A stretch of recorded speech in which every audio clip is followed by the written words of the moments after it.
Good afternoon, everyone. I'm delighted to be with you here today on Finance, Trade, Gender Equality and Accountability Day at COP28. My name is Shona McGeekin and I will be your moderator today. We're here today to discuss how COP28 is making climate finance available, accessible and affordable so that we can bridge the gaps identified in the global stocktake to meet our goals by 2030. I'm joined by COP28 President Dr. Sultan Al-Jaber and Chair of the IPCC, Jim Ski. Dr. Sultan, can I invite you to take the floor? Thank you very much, Shona, and thank you all for being here and being physically present. I thank those also who are joining us online. I hope that all of you who are here in person have enjoyed and continue to enjoy their engagements and their stay in the United Arab Emirates. And I hope that my team have been engaging and have been supporting you by providing you with all the necessary information or documents and whenever you asked. And I hope that my team is also keeping you updated in a timely fashion with the progress that is being made on the ground. Allow me to use this opportunity to bring everyone up to speed on what has been achieved thus far, and in particular in the past 3.5 days of COP28. And before I begin, let's remember why we're all here. We're all here because we made a very clear call to action, and we've been very upfront about it. And we said clearly and repeatedly that the UAE takes this task with humility, responsibility, and we fully understand the urgency behind this matter. And we're here because we very much believe and respect the science. 43% of global emissions must be reduced by 2030. That is 22 gigatons. We need to reduce global emissions 43%. That is 22 gigatons by 2030. And we need to make that happen to keep 1.5 within reach. And I have been crystal clear on the fact that that is a critical success factor if we want to keep 1.5 within reach. Let me say from the outset that everything this presidency has been working on, continues to work on, is focused on and centered around the science. And I have been crystal clear on that point. And every opportunity I had with many around the world and all of my public engagements, I have always been very clear on the fact that we are making sure that everything we do is centered around the science. I am approaching this task, as I said, myself and my team at the COP28 Presidency, with full understanding of what is at stake. We did not in any way underestimate or undermine the task at hand. We understand fully the urgency, and we understand the responsibility that we have taken on board. In the first 4 days, I believe we have already set a high bar for delivery. And there is a real sense of momentum, traction, positivity, and excitement. I also can tell you that there is real hope out there across the site and across everyone I came across. There is real hope and optimism that this is a major inflection point, and we cannot miss the opportunity. This is our opportunity to deliver real, tangible paradigm shift that will course correct and put us on the right track of keeping 1.5 within reach. In fact, I must say, a special thing is happening here at COP28. A special thing is actually happening here in Dubai. We voted on and supported and adopted the agenda in the first hour of the first day of COP. In the 12 COPs I have personally participated in, and I'm sure in this room there are people that have participated in many more than only 12 COPs. Never ever did we see the agenda get adopted on day one, let alone first hour. Parties then came together on the first day to make a historic decision. That's history. In fact, it's a breakthrough agreement on loss and damage. And we didn't only operationalize it, but we began filling it. And that's what I have been repeatedly saying. Our task is not only to operationalize it and establish or create an empty bank account. No, we made a promise. We want to operationalize it, and we want to agree the funding arrangements and start filling it. And that's exactly what happened. And again, that's the first time in any COP, on day one, such a decision gets adopted. This is historic. These are success stories. No one can deny those. It is also worth reminding everyone that the loss and damage was in real danger of not happening at all until we made a bold call and we requested to convene a special session in Abu Dhabi to get it over the line. And this happened right after the pre-COP in the beginning of November. TC5 was never part of the agenda or part of the plan. But we took that bold decision to ensure that we give it our best shot and we utilize and capitalize on our abilities, expertise, network, partners, relationships to get it over the line. And yes, we got it over the line with the help and support of all parties. We also brought together the US and China in an unprecedented commitment to an economy-wide reduction of methane and other non-CO2 gases. These gases are over 80 times more damaging than CO2. Tackling methane will have massive near-term impact on keeping 1.5 within reach.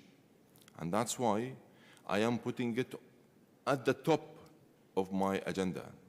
In fact, it has been one of my top priorities as the COP presidency. And we made it be very high and a top priority for everyone. And that's why we're able to make progress. I am pleased to say that we have also mobilized over $57 billion in new pledges and commitments only in the first 4 days. 30 billion in a new custom-tailored UAE catalytic fund that is 100% focused on solutions and bridging gaps to climate change. 725 million for loss and damage. $9 billion annually announced by the World Bank. Over $3 billion for the Green Climate Fund. 2.7 billion for health. 2.6 billion for nature. 1.2 billion for relief, recovery, and peace, and 2.5 billion for renewable energy, and 1.2 billion for methane reduction. On top of that, parties have rallied around a number of pledges and declarations that get the world moving in the right direction. That's the course correction we're talking about. That is us nurturing a new culture and a new DNA that is centered around making things happen. It's the action agenda that we have adopted since day one. It's the delivery, it's the implementation, it's the fact that we have been recognizing the efforts and the progress made over the years, and our intent, genuine and sincere intent, to take that responsibility and attempt to translate all this great progress into real actions. And that is what we're trying to bring to the table. 8 new declarations have been announced, and these declarations are designed to help transform every major sector of the global economy. The Global Decarbonization Alliance, bringing together more countries and more companies around net zero than ever before. Again, that has never, ever happened before. This is all aimed at decarbonizing the supply and the demand. And that's, again, a unique approach. That's a very unique model, the integration between supply and demand of the energy system at the same time. 50 oil companies, oil and gas companies, aiming for zero methane emissions by 2030 and net zero by 2050. First time ever. Plus, a global pledge to triple renewable energy and double energy efficiency. And I am especially proud that we have delivered first ever declarations on health and food systems. These have been 2 massive priorities for our COP presidency agenda. 3 additional declarations will be announced in the next few days, in the coming days, on hydrogen, cooling, and gender. The number of countries supporting these declarations and pledges is, in fact, growing. I am receiving a lot of great, in fact, overwhelming response, positive response from many around the world that are interested and keen to join hands. And of course, if anything, this simply demonstrates how we are delivering against one of our main pillars, and that is doing everything with full inclusivity. We are not leaving anyone behind, nor are we leaving anyone on the sidelines. We're engaging and we're bringing everyone on board. And I'll be happy to tell you about all the countries that have signed up to our declarations if you're interested, or I can have my team share with you all the details. I really think something special is really happening here.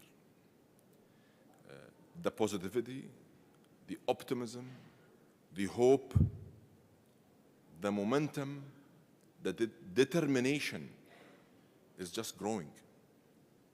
And I will stay focused, laser focused, on delivery and maintaining this momentum until we land the most ambitious response to the global stocktake. It is time for us to seriously cooperate, collaborate, unite. It is solidarity that is needed at this point in time if we're serious about addressing this. It is time that we deliver the highest ambition response to the global stocktake and keep 1.5 within reach. And of course, I am excited. I am more determined than ever before, and I do look forward to rubbing shoulders against everyone, working with everyone, rolling up my sleeves, and working very closely with the negotiators to get this job done. And before I hand over to my colleague Shauna, allow me to say how grateful I am and appreciative for the relationship we have been able to establish with the IPCC and with my very dear colleague Jim, who has been very instrumental in helping us develop and shape our vision and our agenda and our strategic imperatives, as well as our detailed strategy and objectives, and the fact that we have always built everything, every step of the way, on the science, on the facts, and on the figures. I thank you. Thank you, Dr. Sultan. If I can open the floor now to questions. Do we have some microphones that we could... Lady here in the third row back, right in front of me. And if I could ask each person, please, to identify themselves, their outlet, and please limit it to one short question in the interests of time. Thank you very much. Thank you very much. Lucy Cormack from the Sydney Morning Herald in Australia. Dr. Sultan, if I may, reports in The Guardian of your comments that there is no science behind calls to cut fossil fuels. Do you maintain this, and do you accept that language like this and talk of people living in caves could contribute to a loss of public confidence in this COP outside of the negotiating bubble here on site? Let's talk delivery. Let's talk progress. Let's talk momentum and traction. Let's talk about facts on the ground. Let me just say this about the media reports, without naming anybody. The media reports on a conversation I had with a person I have a great deal of respect for, and that is Mary Robinson. I have incredible respect for Mary Robinson, and I have a great deal of respect for everything she has been able to accomplish and achieve over the years. And when I received, in fact, I was very honored to receive her invitation to participate and speak in a discussion around climate and gender. Climate and gender. That was the topic that I was invited for, and I very much appreciated and respected the invitation, and that's why I don't even blink. I accepted it right away. And let me just clarify where I stand on the science. I hope this time it gets picked up, because what I'm saying today, you have access to all of my public engagements. It's there. I'm not going to say anything new.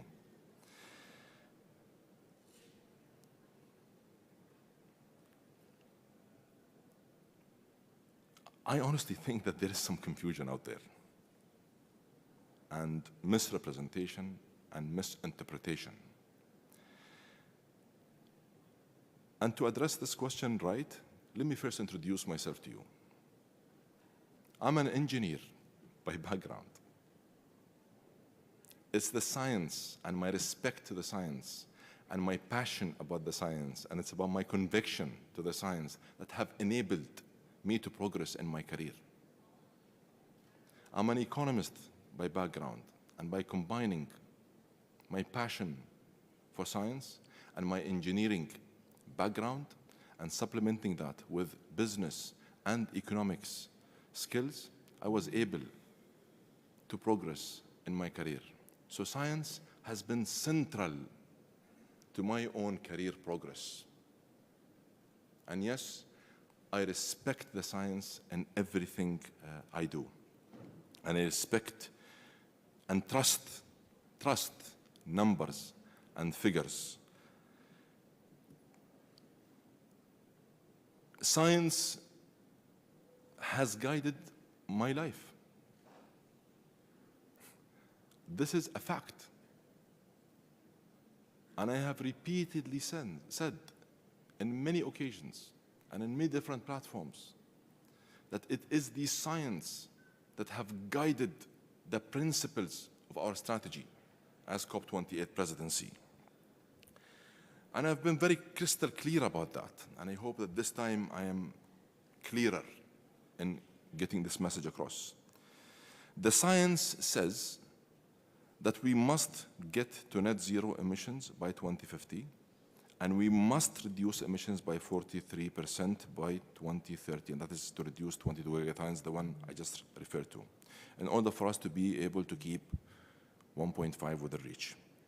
And I have been very clear that my job and this mission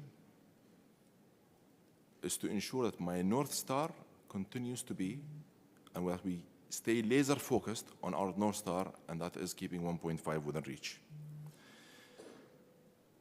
And that will not change. That will not change. In fact, if anything, you will only see my North Star more shining, because that's how much I care about keeping focus on my North Star.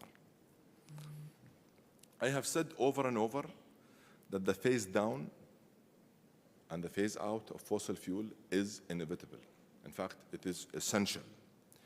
And this transition is, in fact, essential. And it needs to be orderly, fair, just, and responsible. And it needs to be well managed. So, allow me to say that I am quite surprised at the constant attempt to undermine this message.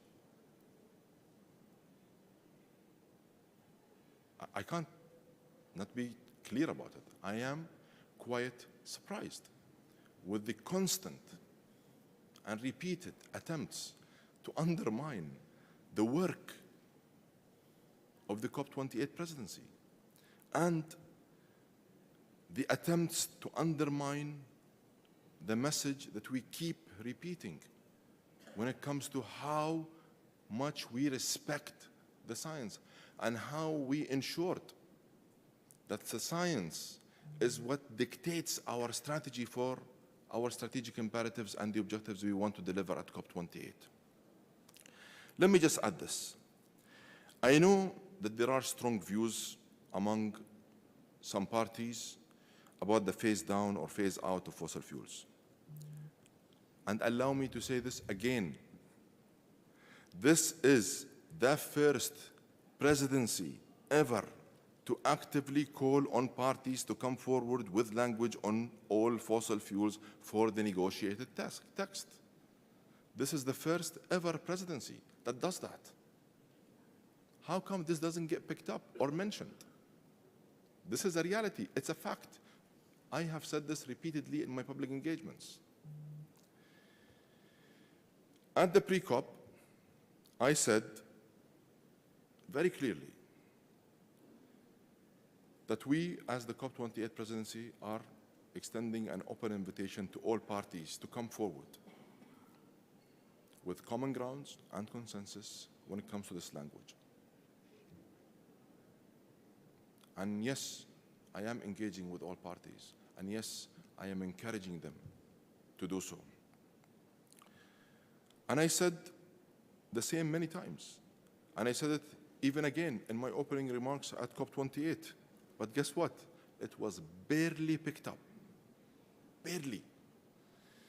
But one statement taken out of context with misrepresentation and misinterpretation, it gets maximum coverage. Again, I respect facts, I respect numbers, and these are the facts on the ground, unfortunately. I have called on parties many times to find common ground, build consensus, and come to me with language that will work with all parties. This presidency is committed to delivering the highest ambition GST possible. If anything, I need your help. Please help me get this message across. I am committed and determined to deliver the most ambitious response to the global stocktake. Please, let's give the process the space it needs. And if anything, judge us on what we will deliver at the end of this COP. Thank you. Thank you, Dr. Sultan. As the science was being called into question, though, could I invite the chair of the IPCC, Jim Ski, to come in here? I think it's working. It's working. It's working. Okay, sorry. I'm used to having to press buttons. So just to say, I'm here representing the IPCC, which does have a mandate which is quite distinct from the UN Framework Convention on Climate Change. And just to say, we are concerned with the facts and the figures. We don't carry out our own research. We assess the work that is carried in the scientific community. And when we produce our reports, every line, every word is approved in collaboration with governments and has been endorsed by them. And just a couple of words about what IPCC actually said about fossil fuels, and I will say it very precisely. So, looking at scenarios in which global warming is limited to 1.5 degrees with no or little overshoot, by 2050, fossil fuel use is greatly reduced and unabated coal use is completely phased out. These are the words that we used. I can give you some extra numbers as well for oil, for example. Oil use by 2050 is reduced by 60%, and natural gas use is reduced by 45%. I might say that I have had a small number of one-to-one conversations with Dr. Sultan, and the topic has exclusively been on the science.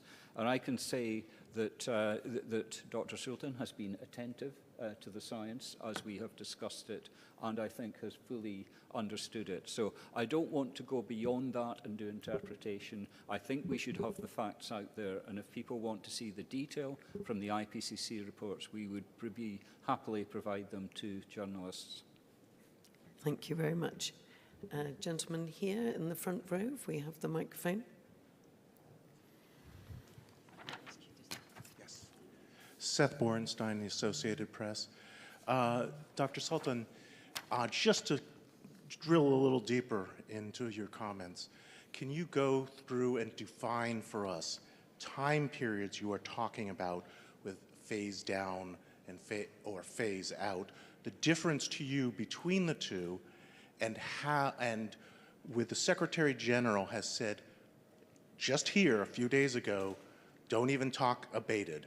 Just so, are you willing to throw away language on the desired, stick in the unabated? Can you delve into what it means to you and what are your red lines here as the COP president? As a COP president, I have no red lines. It's the parties that will decide. And it's the parties that I have repeatedly and openly invited and encouraged and motivated to come to me with language. I have done that, and I continue to do that, and I will continue doing that. Now, in regards to the timeline, again, I respect the science. I respect the science, and I respect the IPCC reporting and reports, facts and figures. And you mentioned the SGA, and I'm glad you mentioned what he said. He is right. He is right. But guess what? I said it a day before he did, wasn't picked up. Was not picked up, not even mentioned. When I confronted the oil and gas industry, was not picked up, was not even mentioned. When I said, while I am grateful and appreciative for the oil and gas and all heavy emitting industries to take such a bold and a giant step to come around the table and to sign up to these commitments with facts and figures, yet I did say that. I knew and I know that the oil and gas industry and heavy emitting industries can do much more. So are they doing enough? Even though they have responded after tough and hard discussions. They have responded and they've stepped up. Is this enough? The answer is no. So if someone else says it, it gets picked up and it gets maximum coverage. When I am saying it, when I'm confronting and I'm driving, it doesn't even get barely any. Let me just be simple. I said the same thing. Same thing. I was identical. Same thing. No pickup whatsoever. The SG gets maximum coverage, and then it gets twisted as if there is any kind of conflicting messages.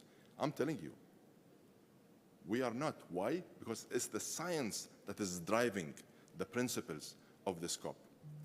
I made it very clear in my in my speech, that the COP28 Presidency's energy package is only the beginning. I did say it's a giant step.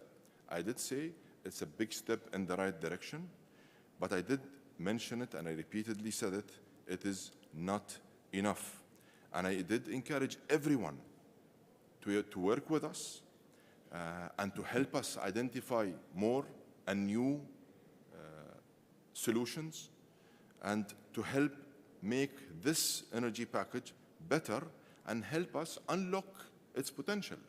Because I do believe in inclusivity, and I do believe that if we were to bring everyone on board, we will be able to address this challenge head on by capitalizing on the science and by capitalizing on their capabilities, engineering capability, their science capability, their access, their technology, their financial capability, their reach, their ability to manage complex projects.